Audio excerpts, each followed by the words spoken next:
جہاں. Welcome back خواتین و حضرات، آپ دیکھ رہے ہیں پروگرام سلام جہاں. نیو یارک سے یہ پروگرام آپ کے لیے پیش کیا جاتا ہے.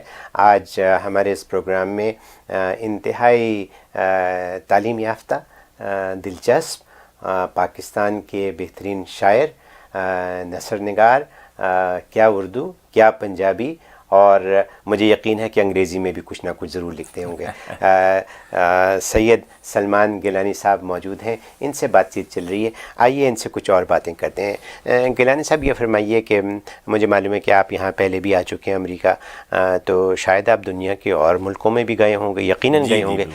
کہاں کہاں گئے اس مشاعرے کے سلسلے میں، شاعری کے سلسلے میں، نعت گوئی کے سلسلے میں، اور کیسا لگا؟ جی یہ میں تقریباً 2004 سے 2004 سے، یعنی سعودی عرب کی بات تو الگ ہے نا جی.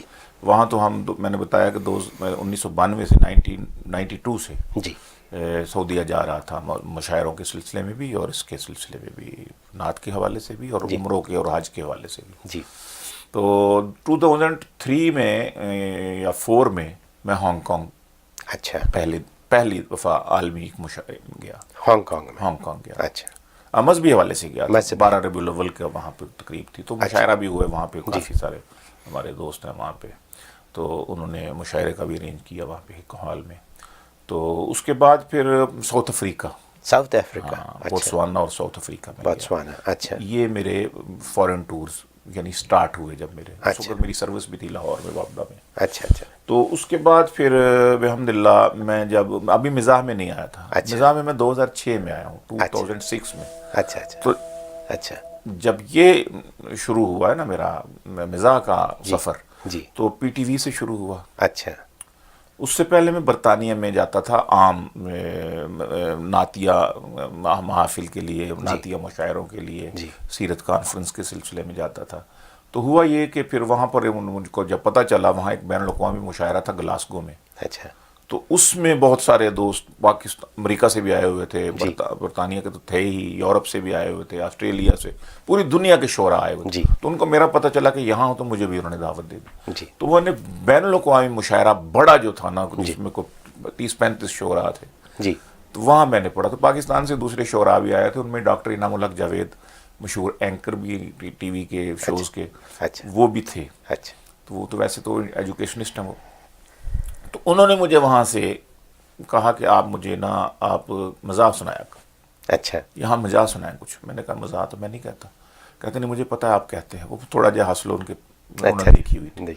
کہتے ہیں کہ اردو میں لکھے میں آپ کی ٹی وی پہ بلاؤں گا. میں کہا مجھے نہیں بلائیں گے. جی. کہتا کیوں نہیں بلائیں گے؟ میں کہا مجھے معلوم ہے جی وہاں پہ مجھے حاسدین ہوں گے، اور وہ ایک دفعہ بلا بھی لیں گے تو بعد میں نہیں بلائیں گے. جی. اس نے کہا نہیں میں ہوں نا.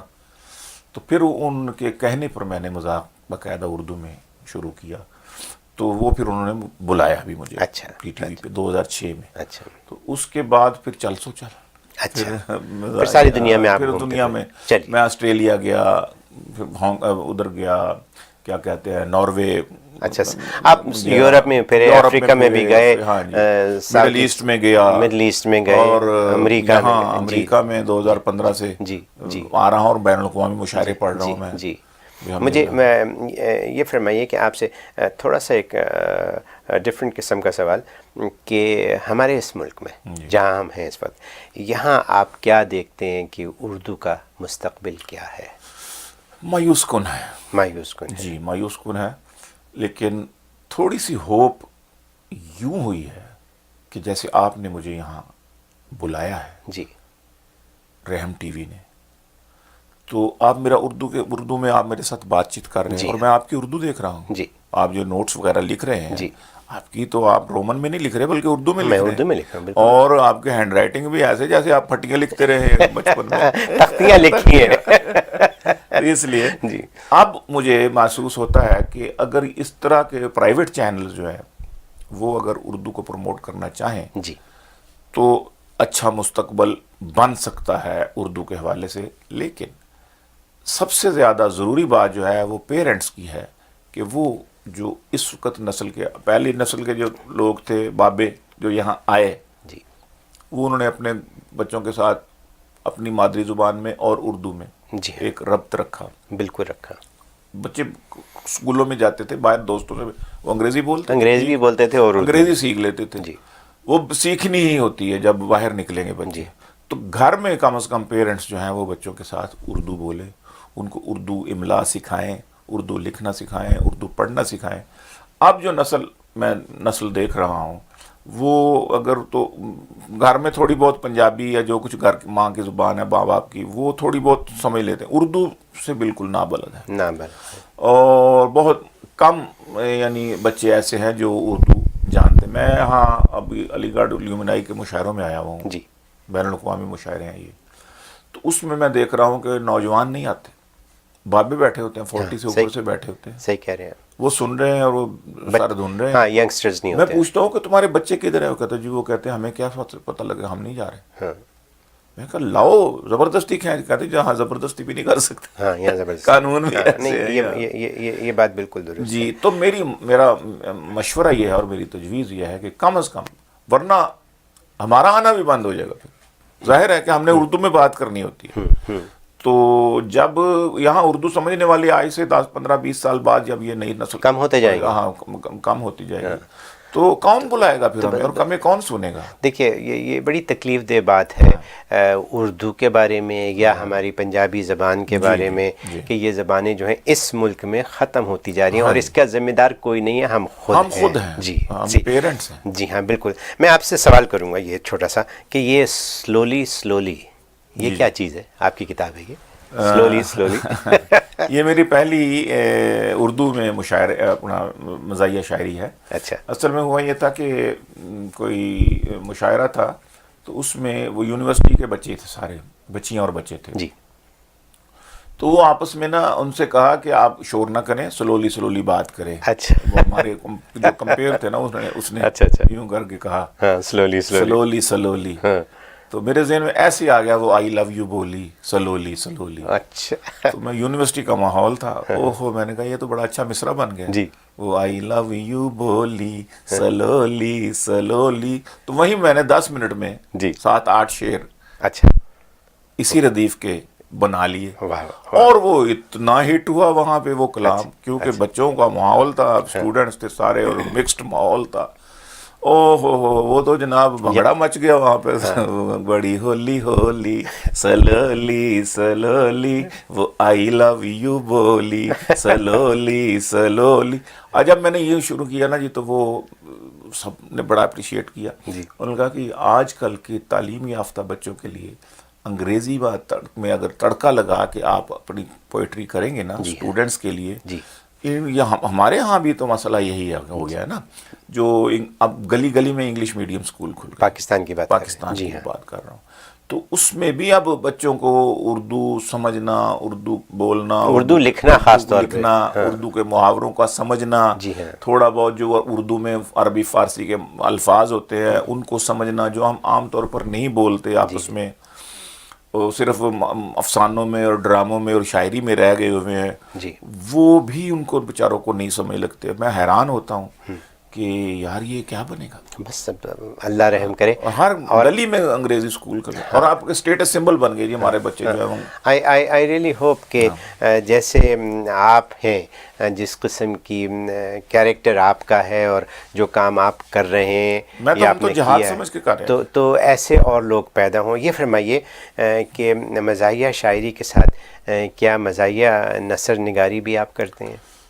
جی مزاحیہ نثر نگاری میں نے طبعاً اپنی پسند کی وجہ سے نہیں کی، بلکہ مجھے کچھ دوستوں نے مجبور کیا. وہ کراچی سے ایک ایوان اسلام اخبار اپنا ہفتہ روزہ نکلتا، ماہنامہ نکلتا. انہوں نے کہا جی کہ آپ نظم اگر شعر اچھا کرتے ہیں، مزاح میں کہتے ہیں تو نثر بھی یقیناً کہتے ہیں. میں نے کہا نہیں نثر میں نہیں کہتا. تو انہوں نے مجھے مجبور کیا کہ نہیں لکھیں آپ، تو ہمارے لیے ایک کالم لکھا کریں. اچھا. تو میں نے کوئی 1 سال تقریباً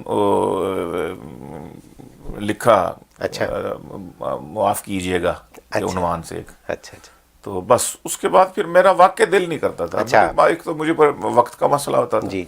دوسرا یہ ہے کہ میں اس میں چونکہ مجھے زیادہ ایزی محسوس ہوتا ہے نثر لکھنے کی بجائے میں اپنی پوئٹری کے ذریعے پوئٹری زیادہ آپ کو آسان لگتی ہے، وہ بس آپ کا فورٹے وہی ہے نا. یہ فرمائیے کہ آپ نے میرا خیال ہے انگریزی میں بھی کچھ کہنا چاہا بچوں کے لیے، خاص طور پہ یہاں کے بچوں کے لیے، تو میں چاہوں گا کہ آپ ہمارے بچوں کو، یہ کیمرہ ہے اس میں دیکھ کے کچھ کہیے. اچھا ایسا ہے نا کہ I thought English language must be written in our poetry to convey our feelings right. to youngsters of these countries. So I composed some poems and verses mixed English and Urdu. Yes. Okay. Comprising Urdu and both languages. Yeah, okay. Both it must be very unique. So that they may understand something. Okay. And something is better than nothing. Go ahead. So when I went to Hong Kong, right, I visited Hong Kong. There was also the English atmosphere. No? So it was a serious conference. Okay. There in a mosque. Okay. So many children and youngsters were present. Okay. To listen my poetry. Achha. I thought, what should I do now? Then I composed. Okay. جب سے میرا حضور سے contact ہو گیا، اچھا، اللہ سے میرا واسطہ ڈائریکٹ ہو گیا، واہ واہ واہ واہ، اللہ سے میرا واسطہ. This was my first English Urdu mixed. Okay. And then I went to South Africa. There was also this same issue. atmosphere. There I wrote, جب جن کا نبی کے ساتھ ریلیشن ہوتا ہے، اس طرح کا کچھ تھا. ہاں، ایکشن ہوتا ہے، جن کا نبی کے ساتھ کنیکشن ہوتا ہے، جن کا نبی کے ساتھ کنیکشن ہوتا ہے، انہی کے انڈر ان کا ہر ایکشن ہوتا ہے، یعنی تابع سنت ان کا ہر ایکشن ہوتا ہے. If you want to go to Medina repeat درود، واہ واہ، دیکھنا کتنا سڈن سلیکشن ہوتا ہے. ایکسلنٹ، بہت خوب، بہت خوب. اس طرح کی میں نے پھر نظمیں اور نعتیں لکھی کچھ تھوڑی بہت، اور وہ بہت سمجھ لگ رہی تھی ان کو. جی جی. کچھ میں ان کو اس کی اور مزید بھی تشریح کر دیتا تھا، تو الیبوریٹ کر کے بتا دیتا تھا. تو اسی طرح پھر میں نے اس میں بھی جب یہاں اس میدان میں آیا مزاح کے، تو یہاں بھی میں نے پھر یہ تجربہ کیا، کیونکہ مختلف ملکوں میں آنا ہوتا ہے، تو خصوصاً یونیورسٹیز میں. اچھا. تو پھر میں نے، آپ ابھی بھی یونیورسٹیز میں جاتا ہوں، یعنی پروگرامز میں، مشاعروں میں جاتا ہوں. تو اچانک اس نے رخ سے جب نقاب لفٹ کر دیا، اچانک اس نے رخ سے جب نقاب لفٹ کر دیا، تو میں نے آگے بڑھ کے اپنا ہارٹ گفٹ کر دیا. اسے تو مجھ کو پہلی بار دیکھ کر گما ہوا، مجھے تو اس کو پہلی بار دیکھ کے گما ہوا، خدا نے جیسے چاند کو زمین پہ شفٹ کر دیا. اور ایک نظم میں نے اس پر پی ٹی وی پر شوخیاں پروگرام کیا تھا ہم نے، تو اس میں نے اسی عنوان پر تھا، انگریزی اسکولوں کے حوالے سے تھا. میں نے اس میں ایک نظم پڑھی تھی، اس کے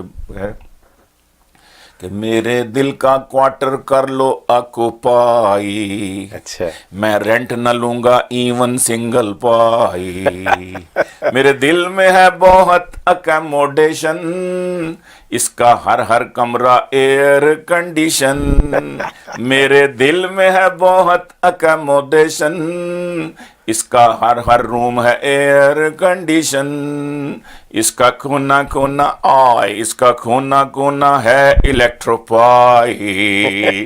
میں رینٹ نہ لوں گا ایون سنگل پائی. صرف تمہارے لیے ہے یہ کنسیشن، اور کسی کو نہ دینا اس کی انفارمیشن، صرف تمہارے لیے ہے یہ کنسیشن، اور کسی کو نہ دینا اس کی انفارمیشن، ورنہ کر نہ سکو گے، ہاں ورنہ کر نہ سکو گے مجھ کو سیٹسفائی، میں رینٹ نہ لوں گا ایون سنگل پائی، میرے دل کا بنگلو کر لو آکوپائی، میں رینٹ، اور میں نے ایم اے تک حاصل کی ایجوکیشن، پر سمجھ سکا نہ لو کی ڈیفینیشن، میں نے ایم اے تک حاصل کی ایجوکیشن، پر سمجھ سکا نہ could not follow لو کی ڈیفینیشن، میں نے جگہ جگہ سے میں نے جگہ جگہ سے ہائے، میں نے جگہ جگہ سے ہیں سینڈل کھائے، میں رینٹ نہ لوں گا ایون سنگل پائی، میرے دل کا بانگلو۔ Very nice, beautiful. اب دیکھیے یہ دماغ کی بات ہے، یہ کوئی معمولی بات نہیں ہے، یہ دماغ کی بات ہے۔ یہ بہت مزیدار بات سنی آپ سے۔ ایک چیز اور، نعت گو ہیں آپ، ایک نعت بھی سنائیے ہمیں، یوں بالکل چینل چینج کر دیتے ہیں۔ چینل چینج کر دیتے ہیں، چلیں جی ضرور، کیونکہ نعت تو نعت یہ نا، اس کا تو ہمارے حصہ ہے، دلوں میں، ہمارے روح کا، ہمارے ایمان کا۔ جی تو عرض کرتا ہوں، ربیع الاول بھی چل رہا ہے، پتہ نہیں جب یہ پروگرام آن ایئر آئے گا تو اگلے ہفتے۔ اچھا اچھا جی، عرض کرتا ہوں جی کہ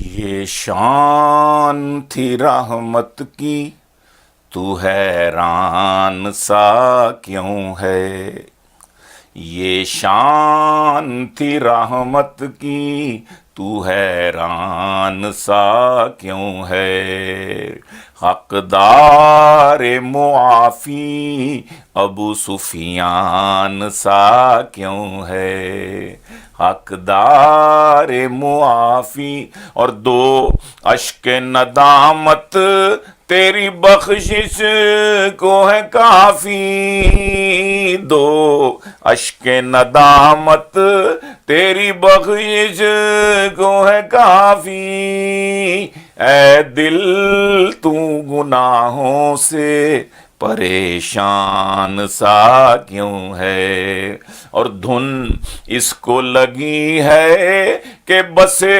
تیری گلی میں، دھن اس کو لگی ہے، دھن اس کو لگی ہے کہ بسے تیری گلی میں، سینے میں میرا دل، سینے میں میرا دل، سینے میں میرا دل، میرا مہمان سا کیوں ہے، سینے میں میرا دل، میرا مہمان سا، رونق ہے تیرے شہر کی آنکھوں میں بسائی،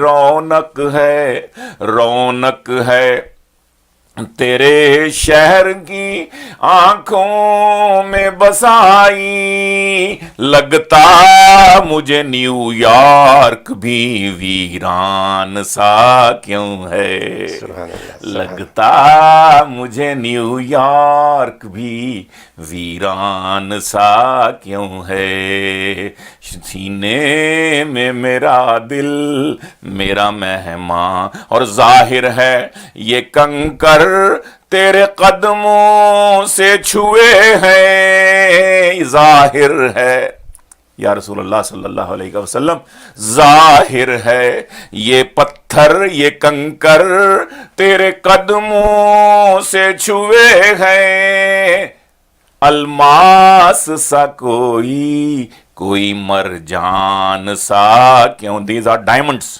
الماس اینڈ مرجان، ظاہر ہے یہ پتھر، یہ کنکر تیرے پیسز آف سٹون، کنکرز، ظاہر ہے یہ کنکر تیرے قدموں نے چھوئے ہیں، الماس سا کوئی مرجان سا کیوں ہے، حقدار معافی ابو سفیان سا کیوں ہے. اور عرض کرتا ہوں، مقطع آخری شعر پڑھتا ہوں کہ سلمان یہ انہی کی توجہ تو ہے ورنہ، سلمان یہ انہی کی توجہ تو ہے ورنہ، ہر شعر تیری نعت کا دیوان سا کیوں ہے، ہر شعر تیری نعت کا دیوان سا کیوں ہے. بہت یہ شان تھی رحمت کی، تو حیران سا کیوں. واہ واہ، سبحان اللہ، مزہ آ گیا. لوگ حیران تھے ابو سفیان کو معافی دے دی، اتنے ظلم کیے. واہ واہ واہ، مزہ آ گیا. بہت بہت رضی اللہ. یقیناً ہمارے دیکھنے والوں کو آپ کی باتیں، آپ کی نعت، آپ کے اشعار، آپ کی لے، سب کچھ بہت پسند آئی ہوگی. گیلانی صاحب، ہمارا طریقہ یہ ہے کہ جانے سے پہلے ہم اپنے مہمان سے یہ کہتے ہیں ہمیشہ کہ ہمارے تمام دیکھنے والوں کو ساری دنیا میں، خاص طور پہ امریکہ میں، کوئی میسج دیجیے. تو یہ آپ کا کیمرہ ہے، کوئی میسج دیجیے چھوٹا سا. میں ایک بزرگ کا کال، وہی میرا میسج ہے، اور میں بزرگوں کی جگہ پہ بیٹھا ہوا ہوں کہ اللہ کو عبادت سے، رسول کو صلی اللہ علیہ وسلم کو اطاعت سے، اور مخلوق کو خدمت سے راضی کر لو. یہی نچوڑ ہے اور یہی پیغام ہے. اور ایک اور بات میں عرض کروں کہ اکبر نے کہا تھا کہ تم شوق سے کالج میں پڑھو، پارک میں پھولو، جائز ہے غباروں میں اڑو، چرخ پہ جھولو، پر ایک سخن بندہ عاجز کا رہے یاد، اللہ کو اور اپنی حقیقت کو نہ بھولو. ہم سب کچھ یہاں پر کرو، do room as Romans do, مگر بات یہ ہے کہ اللہ کو اور اپنے نبی کو مت بھولو. اپنی ثقافت، اپنا کلچر، ان کے ساتھ بھی گزارا کرو. کیوں کہ آپ کا یہی ملک ہے. اور اپنے ثقافت، اپنا کلچر، اپنی زبان، لینگویج، اس کو کبھی نہ چھوڑنا. یقیناً آپ میری اس بات سے اتفاق کریں. یقیناً. Thank you so much for coming here. It was a pleasure talking to you. مجھے تو بہت مزہ آیا، امید ہے آپ سب کو بھی بہت مزہ آیا ہوگا. آپ نے دیکھا سلام جہاں. انشاءاللہ اگلے ہفتے آپ سے پھر ملاقات ہوگی.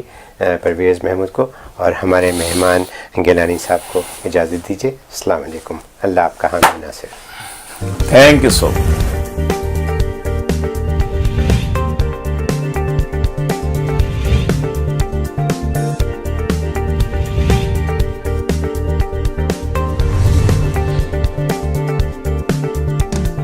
سلام جہاں.